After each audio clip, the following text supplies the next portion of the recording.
నమస్కారం. స్థల పురాణం కార్యక్రమానికి స్వాగతం.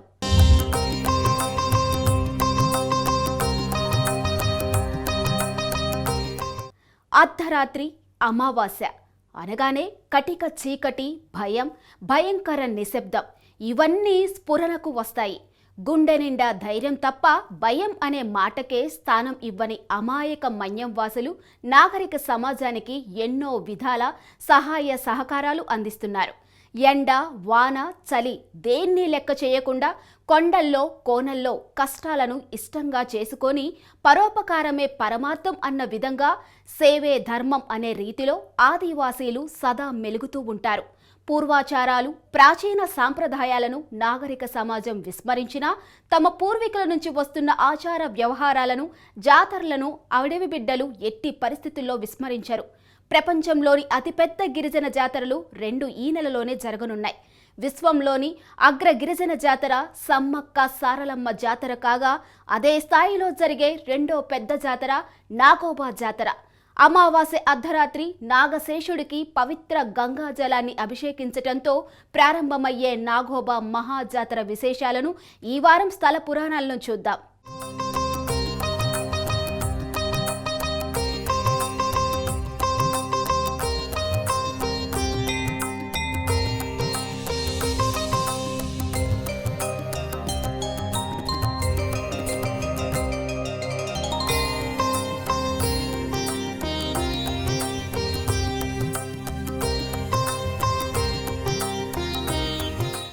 తరువులు, వనరులు, ఔషధులు, సాధు జంతువులు, క్రూర మృగాలతో నిండి ఉన్న ప్రకృతి రమణీయ ప్రదేశాలు అడవులు.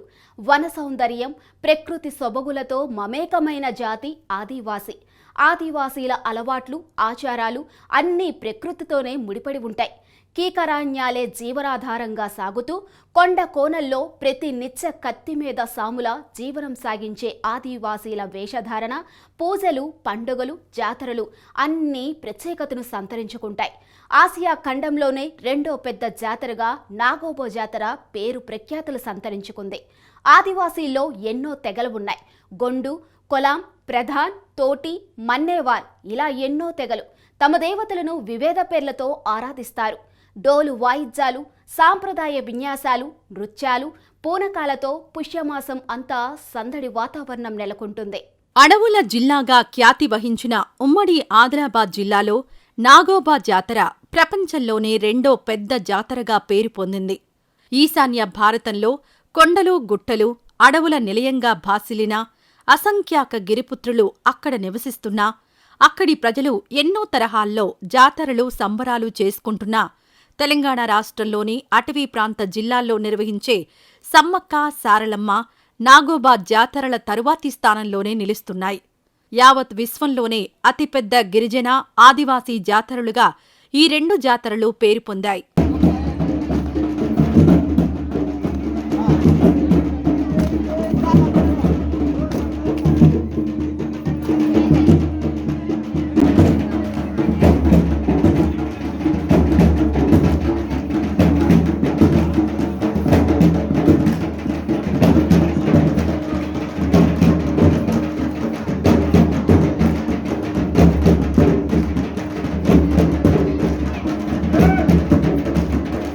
అమావాస్య అర్ధరాత్రి నాగశేషుడికి పవిత్ర గంగాజలాన్ని అభిషేకించడంతో నాగోబా మహాజాతర ప్రారంభమవుతుంది.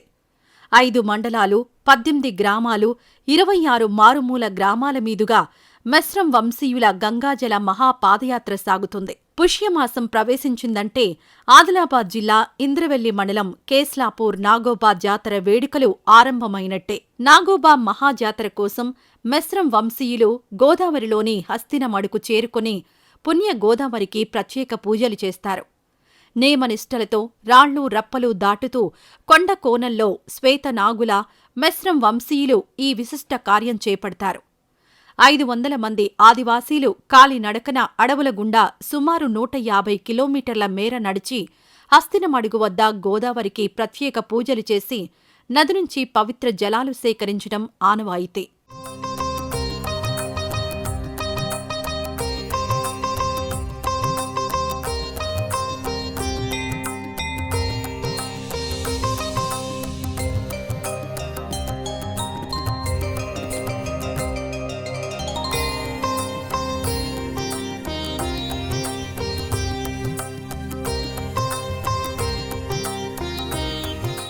ఇంద్రవెల్లి మండల కేంద్రంలో కొలువు తీరిన ఇంద్రాదేవికి సంప్రదాయ పద్ధతిలో పూజలు నిర్వహించి గంగాజలంతో అభిషేకం చేస్తారు. తర్వాత కేస్లాపూర్కు చేరుకొని నాగోబా ఆలయ ప్రాంగణంలో ఉన్న మర్రి చెట్టు కింద బస చేస్తారు.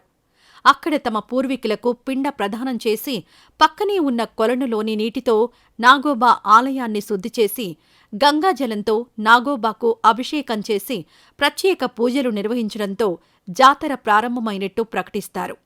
ఈ జనవరి నెలలో పుష్యమాసం నెలవంక సమయంలో ఇక్కడ జంగోబాయి దేవస్థానానికి వారం రోజుల పాటు 8 వంశస్థులు, మా భాషలో అయితే ఆట్రోక్నూర్ అని అంటారు, 8 వంశస్థులు కలిసి నెల రోజుల పాటు ఇక్కడ పూజలు నిర్వహించడం జరుగుతుంది. ఆదివాసులకు యావత్తు ఆదివాసులకు అందరికీ కూడా ఇటు మహారాష్ట్ర కావచ్చు, ఇటు తెలంగాణ కూడా కావచ్చు, చాలామంది ఈ యొక్క దేవస్థానానికి రావడం జరుగుతుంది. ఇది ప్రకృతి సిద్ధమైనటువంటి దేవస్థానము, చరిత్ర కలిగినటువంటి దేవస్థానం. ఇది గృహ లోపల జంగోబాయి దేవుడు ఉన్నాడు. చాలా పవిత్రమైనటువంటి దేవత. ఈ దేవతను మొక్కితే అన్ని రకాలైనటువంటి పనులు జరుగుతాయి, ఆయురారోగ్యాలతోటి ఉంటారనేసి యావత్ ఆదివాసీ సమాజం అంతా కూడా నమ్ముతుంది. అవును, మేము కూడా నమ్ముతున్నాము. ఇక్కడ పవిత్రంగా ఏంటంటే ఎంతో దూరంలో చెప్పులు వదిలేసి చెప్పులు లేకుండా వచ్చి పూజలు చేసుకొని వంటలు చేసుకొని తినేసి ఇక్కడ ఒక నిద్ర కూడా చేస్తారన్నమాట. నిద్ర చేసి వెళ్ళడం అనేది జరుగుతుంది. మొక్కులు కూడా మొక్కితే దాదాపుగా ఒక 50 అడుగుల నుంచి కొత్త బట్టలు పరుస్తూ మరి మొక్కుకున్నటువంటి ఎవరైతే మొక్కు తీర్చడానికి వచ్చినటువంటి భక్తులు ఎవరైతే ఉన్నారో వాళ్ళందరినీ కూడా బట్ట పరిసి బట్ట మీద మొక్కుతూ బట్ట మీద అడుగులేస్తూ అక్కడ దాకా తీసుకెళ్లడం అనేది జరుగుతుంది. ఈ యొక్క కోటాపరందోలి భీడువర్ ఈ స్థలంలో జంగుబాయి పుణ్యక్షేత్రం. జంగుబాయి యొక్క పూజలు పుష్ మాసం 5 రోజుల తర్వాత నెలవంక అయిన తర్వాత వారి యొక్క పూజ కార్యక్రమాన్ని మా 8 గోత్రాలు ఉన్న కటోడ పాటిల్స్ వారు వచ్చి ఈ యొక్క దేవస్థానానికి వచ్చి పూజ నిర్వహిస్తారు. మా దాంట్లో పట్టు పూజ, ముట్టు పూజ అని ఉంటుంది. ఐడిడిఏ పరిధి నుంచి కొన్ని మాకు వాటర్ ఫెసిలిటీ జిల్లా ఏర్పడిన తర్వాత ఒకటి మళ్ళీ ఒకటి చిన్న రోడ్ వేసిండ్రు. మరి తెలంగాణ రాష్ట్రంలో, మరి ఆంధ్ర రాష్ట్రంలో, మహారాష్ట్ర రాష్ట్రంలో అది కాకుండా చిన్నగా 8 ఇంచ్ రోడ్ అయింది. అలాగే ఇంకా అభివృద్ధి కావాలి.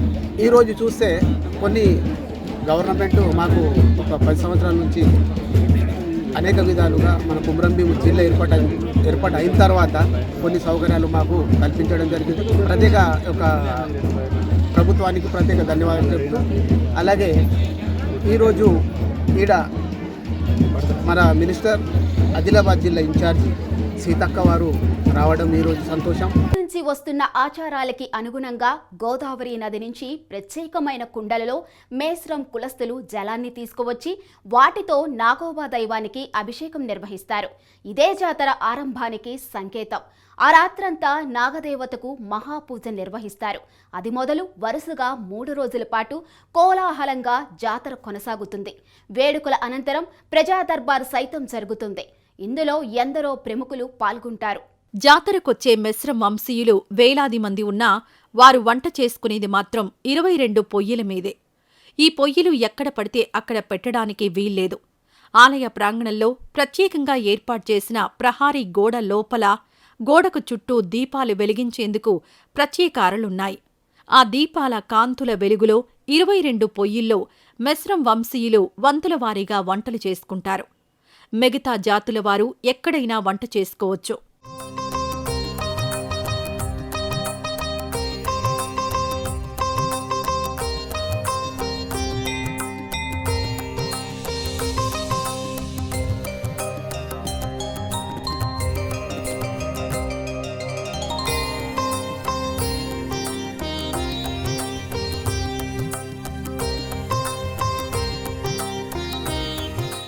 జాతర సందర్భంగా ఏర్పాటయ్యే దర్బారుకు ప్రత్యేక చరిత్ర ఉంది.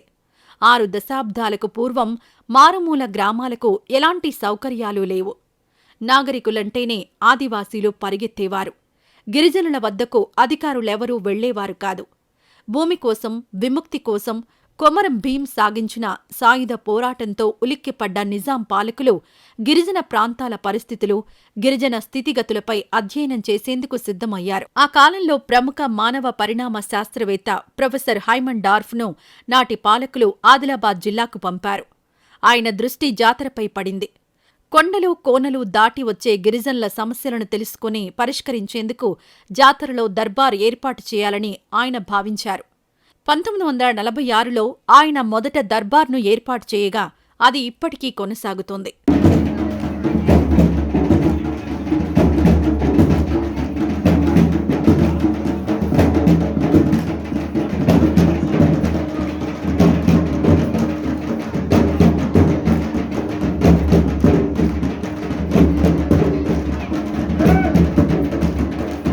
స్వతంత్రం సిద్ధించాక జిల్లా కలెక్టర్ ఆధ్వర్యంలో ఈ దర్బార్ కొనసాగుతోంది.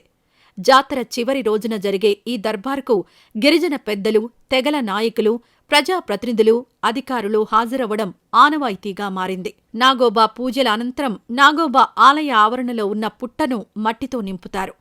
ఈ వేడుకలో మెస్రం వంశీయుల అల్లుళ్లకు పెద్దపీట వేస్తారు. అల్లుళ్ళు మట్టిని కాళ్లతో తొక్కి మెత్తగా చేస్తే కూతుళ్ళు ఆ మట్టితో పుట్టను అలికి మొక్కులు తీర్చుకుంటారు. అల్లుళ్ళు మట్టిని తొక్కినందుకు వారికి ప్రత్యేక నజరానా అందజేయడం సంప్రదాయం.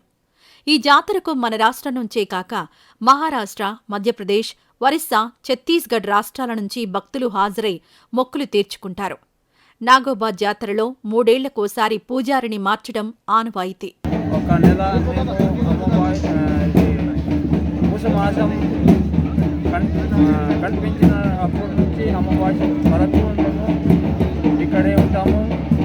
మా 8 గోత్రాల్లో పూజలు ఉంటాం. మేము ఒక్కొక్క ఇల్లుకు ఒక్కొక్క గోత్రాలు ఉంటారు, 8 గోత్రాలు ఉంటారు. ఒక నెల ఇక్కడే ఉంటాం. మేము నెల తర్వాత రాత్రి అందరూ అనే పూజలు మేము పంపిస్తాం ఇంటికి. అంటే మేము ఇక్కడ చేయి తాగాం, మేము చెప్పు కొడతాం. మళ్ళీ ఇక్కడే పొద్దున్న నుంచి సాయంత్రమే భోజనం చేస్తాం, కళ్ళు తాగాం. ఇట్లా మావా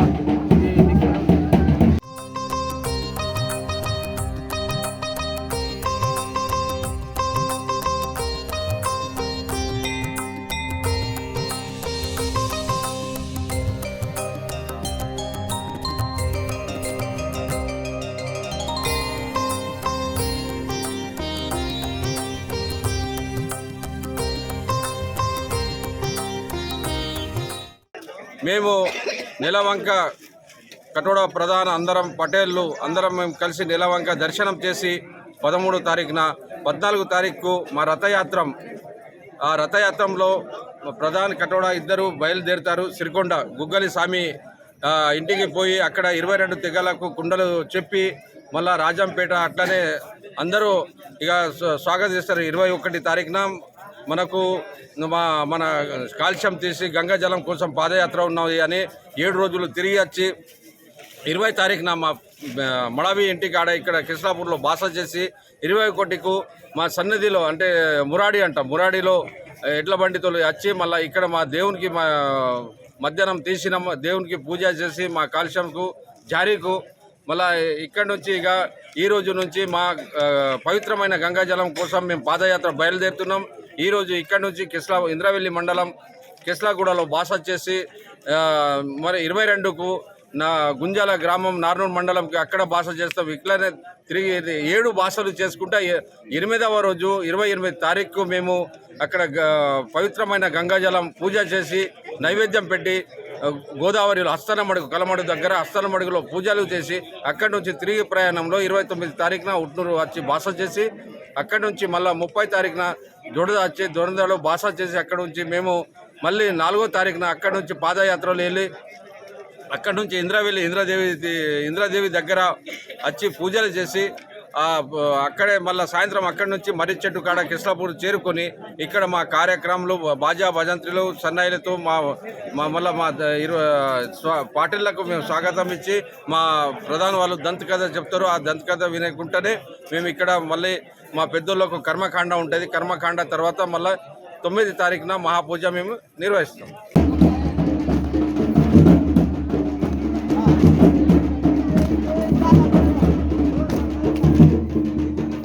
నాగోబా జాతరకు సంబంధించి ఎన్నో కథనాలు ఉన్నాయి. ఈ జాతర నిర్వహించే మెస్రం వంశస్థుల్లో ఎన్నో ఆచార వ్యవహారాలు ఉన్నాయి. మెస్రం వంశీయుల్లో పరిణయమైన నూతన వధూవలను తప్పకుండా కెస్లాపూర్ నాగోబా దేవాలయానికి తీసుకువచ్చి పూజలు చేయటం అనాదిగా వస్తున్న ఆచారం. నాగోబా జాతరకు సంబంధించి ఎన్నో కథనాలు ప్రచారంలో ఉన్న శతాబ్దాల క్రితం కేస్లాపూర్లోని నాగభక్తుని కథను మెస్రం వంశీయులు గాఢంగా నమ్ముతారు. క్రీస్తు శకం 740లో పడియేరు శేషసాయి అనే నాగభక్తుడుండేవాడు. విశిష్ట మహిమలు గల శేషసాయి ఒకసారి నాగారాధన కోసం నాగలోకానికి వెళ్తాడు. నాగలోక ద్వారపాలకులు శేషసాయిని అడ్డుకొని దర్శనానికి వీల్లేదన్నారు. నిరుత్సాహానికి గురై తిరిగి పయనమవుతూ పొరపాటున నాగలోక ద్వారాలను తాకుతాడు. తన ద్వారాలను సామాన్య మానవుడు తాకిన విషయం తెలుసుకున్న నాగరాజు కోపంతో రగిలిపోతాడు. భూలోకానికి చేరిన నాగభక్తుడు శేషసాయికి ఈ సంగతి తెలిసి ప్రాణభయంతో విలవిల్లాడిపోతాడు. తనకు తెలిసిన పధాన్ పడమార్ పురోహితుణ్ణి కలిసి నాగరాజును శాంతింపజేసే మార్గం చెప్పమంటాడు. దానికి ఆ పడమార్ నాగరాజును సంతృప్తి చేసే ఓ మార్గం చెబుతాడు. 7 కడవల ఆవుపాలతో పాటు పెరుగు, నెయ్యి, తేనె, బెల్లం, పెసరపప్పు తదితర 7 రకాల నైవేద్యాలు సమర్పించి 125 గ్రామాల మీదుగా పయనిస్తూ పవిత్ర గోదావరి నీటిని తీసుకొచ్చి నాగరాజుకు అభిషేకం చేస్తే ఆ నాగదైవం కరుణ తప్పక ఉంటుందని చెబుతాడు. శేషసాయి ఆ పురోహితుడు చెప్పిన విధంగా చేసి నాగరాజు అభిమానానికి పాత్రుడవుతాడు. శేషసాయి భక్తికి మెచ్చిన నాగరాజు కేసులాపూర్లో శాశ్వత నివాసమేర్పరచుకున్నాడు. ఆ స్థలమే నాగోబాగా ప్రసిద్ధికెక్కింది. ఆనాటి నుంచి ప్రతి సంవత్సరం నాగరాజు విగ్రహానికి గిరిజనులు పూజలు చేసి జాతరలు నిర్వహిస్తున్నారు.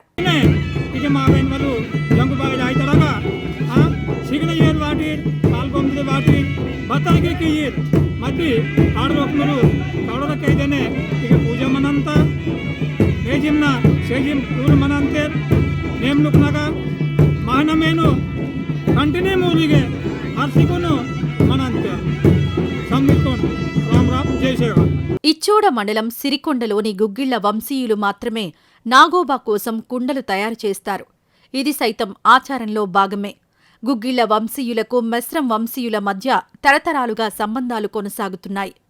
పుష్యమాసంలో నెలవంక కనిపించిన తర్వాత మెస్రం వంశీయులు ఎడ్లబండ్లలో సిరికొండకొస్తారు. అక్కడి గుగ్గిళ్ల వంశస్థుడైన కుమ్మరి గుగ్గిళ్ల పెద్ద రాజన్న ఇంటికి చేరుకుని కుండలు తయారు చేయాలని కోరుతారు. సుమారు 130కి పైగా కుండల తయారీకి ఆర్డరిస్తారు. మెస్రం వంశీయులు ఈ కుండల్లో గంగాజలాన్ని తీసుకురావడమే కాకుండా వంట చేసి జాతరలో భక్తులకు భోజనం పెడతారు. నాగదేవుడు రాగిచెంబులో పాలు తాగుతాడనే విశ్వాసంతో మెస్రం వంశస్థులు ఓ ప్రత్యేక పూజా కార్యక్రమం నిర్వహిస్తారు. మొలకెత్తిన నవధాన్యాలను తీసుకొచ్చి రాగిచెంబులో పాలలో కలుపుతారు. దీనిపై ఒక నూతన వస్త్రాన్ని కప్పి పుట్టపై ఉంచుతారు.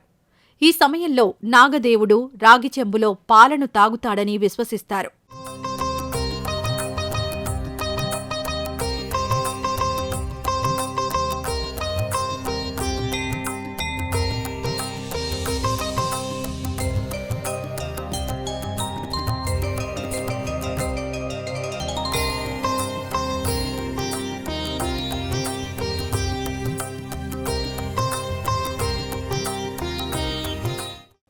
వివాహ విషయాల్లోనూ మెస్రం వంశస్థుల్లో ఓ సంప్రదాయం ఉంది. ఈ వంశస్థుల్లో వివాహమైన నూతన వధువులను తప్పక కేస్లాపూర్లో నాగోబా దేవుని వద్దకు తీసుకువెళ్తారు. ఆమె చేత ఆ దేవునికి పూజ చేయించి వధువును పరిచయం చేస్తారు. దీన్నే భేటింగ్ కీ వాల్ అంటారు. ఈ కార్యక్రమం నిర్వహించే వరకు వధువులు నాగోబా దైవాన్ని దర్శించుకోవడానికి అనర్హులని మెస్రం వంశ పెద్దలు చెబుతున్నారు. అందుకే వివాహం జరిగిన వెంటనే ఈ ఆచారాన్ని పాటిస్తారని తెలిపారు.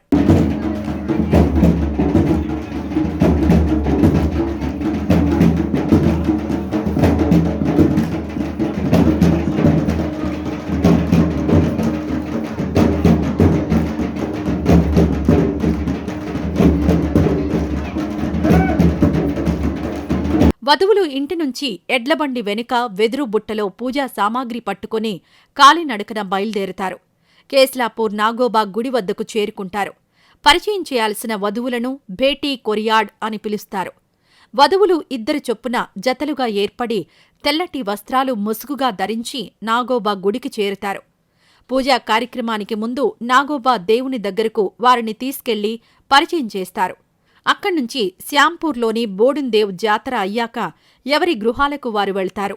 ఉమ్మడి ఆదిలాబాద్ జిల్లాలో ఆదివాసీలు జంగూబాయ్ అమ్మవారిని ఆరాధ్య దేవతగా కొలుస్తారు. దట్టమైన అడవిలోని ఓ గుహలో దీపం రూపంలో జంగూబాయ్ దర్శనమిస్తుంది. ఈ మాసంలో జంగూబాయ్ జాతర జరుగుతుంది. ఈ జాతరకు ఆదివాసి గిరిజనులు, జంగూబాయ్ వారసులు వేలాది మంది తరలివచ్చి మొక్కులు చెల్లించుకుంటారు. ఎత్తైన కొండకోణంలో పచ్చని అడవి మధ్య దీపం రూపంలో కొలువైన ఆరాధ్య దైవమే జంగూబాయ్.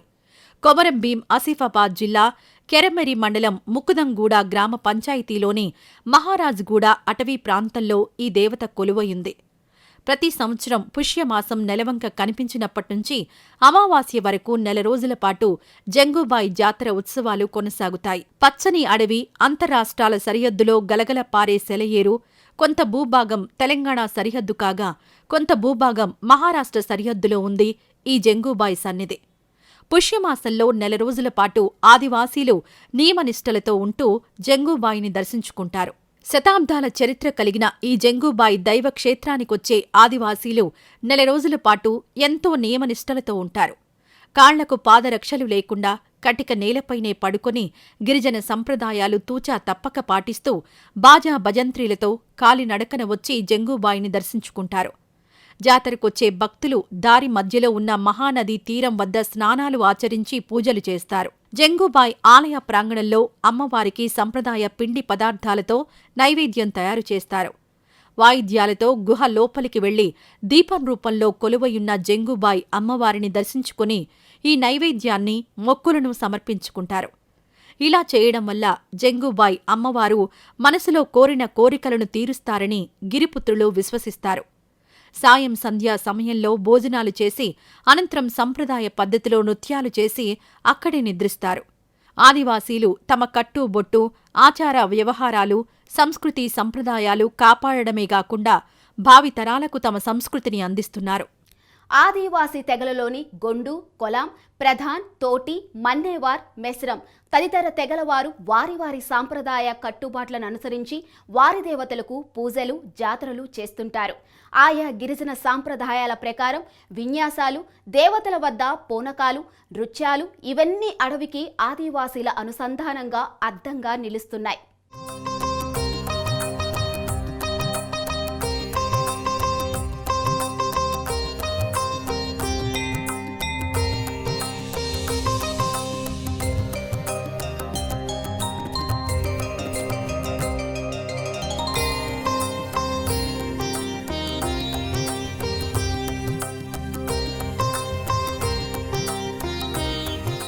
ఇది ఇవాల్టి స్థల పురాణం కార్యక్రమం. వచ్చే వారం మరొక స్థల పురాణంతో మళ్ళీ కలుసుకుందాం. అంతవరకు సెలవు. నమస్కారం.